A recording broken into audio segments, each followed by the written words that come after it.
We've seen the differences and similarities between handgun, rifle, and shotgun ammo. We now know what's inside and how it all works, but as with anything in life, knowledge is power, and knowing what goes into creating a bullet will make you even more equipped and capable when you're shooting them. So let's take a look at how a bullet is born. I'm Natalie Foster, and this is Love at First Shot, sponsored by Smith Wesson. We know how much fun it can be to shoot a bullet, but what are the elements that make it work? And what does it take to create one? Our friends at Hornady gave me a first-hand look inside the factory to observe the process and meet the people that make it all possible. First, we visited the smelting room where a gent inserts bricks of solid lead into the cauldron to be melted down and reformed into cylinders, which are then pressed into long strands of lead wire. These strands are the perfect diameter that will eventually become the various calibers. The wire is spooled up and taken to another machine where it is cut to precisely the right length. In another area of the factory, long sheets of copper are spooled out and a machine punches the copper into tiny little cups, which are then washed and polished to be prepared to house the lead core. The copper and lead are then pressed together in a motion that looks almost like choreography. Now that the bullet is assembled, it heads down the line to be inserted into the casing. When the casing is ready, the bullet is inserted and crimped into place. It is then taken to quality control where these highly trained eyes look for any flaws that may have occurred throughout the manufacturing process. Only the perfect ones make the cut to ship to you, the shooter. All of this for one of these.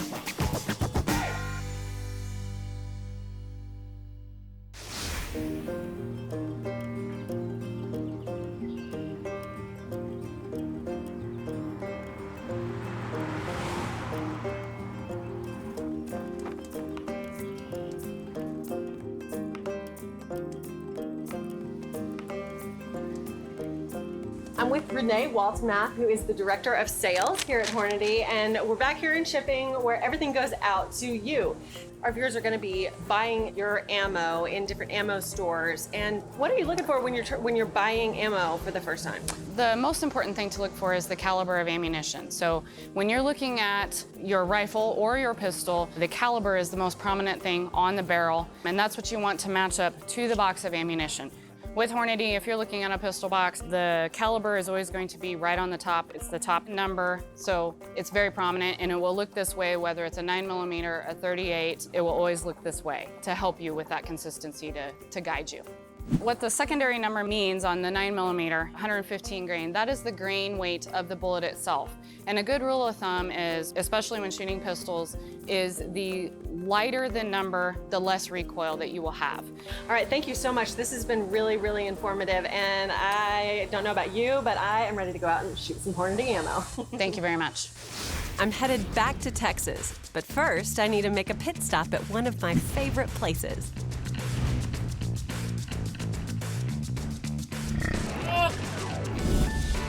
I'm here at the gorgeous Cabela's in Fort Worth, Texas, and we're gonna take a look at ammo. I promise it is not nearly as hard as you think it is. Let's go take a look.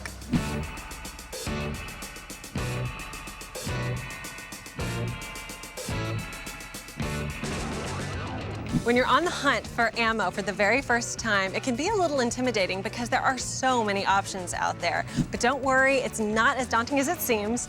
The important things to remember are very easy. Specifically, the most important number of all of them on the box is the largest one. As you can see here on this Remington 223 ammo, it's the largest number there, so I would be using it for a 223 rifle. And of course, that caliber is also printed on the side of my gun. It's really that easy. If you want to get a little more specialized, you certainly can, and you can find that information on the manufacturer's websites, or you can simply ask the people at the counter.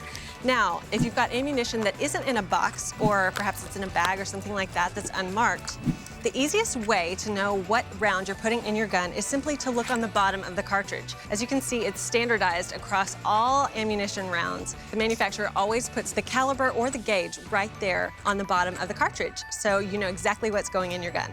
Here we have a couple of shotgun boxes, but the same basic rules apply. You'll see the largest number on the box, that's the 12 gauge.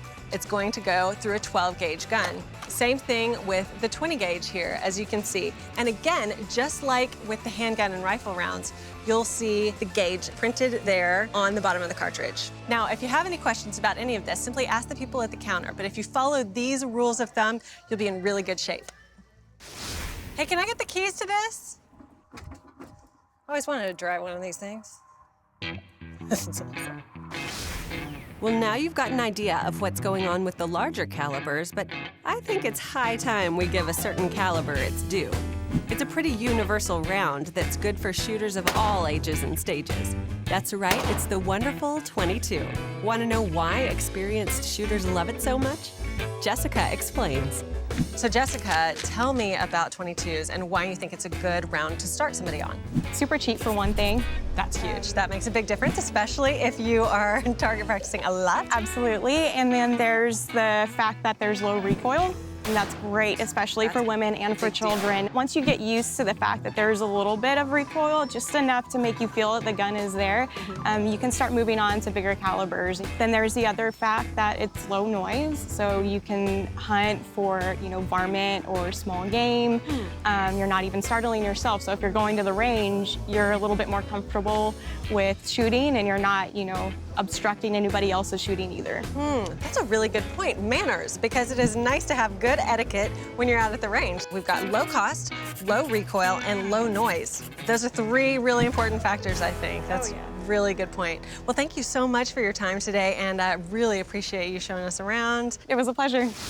Now that I've finished up my Cabela's ammo run, here is my list of picks for your next visit to the gun store.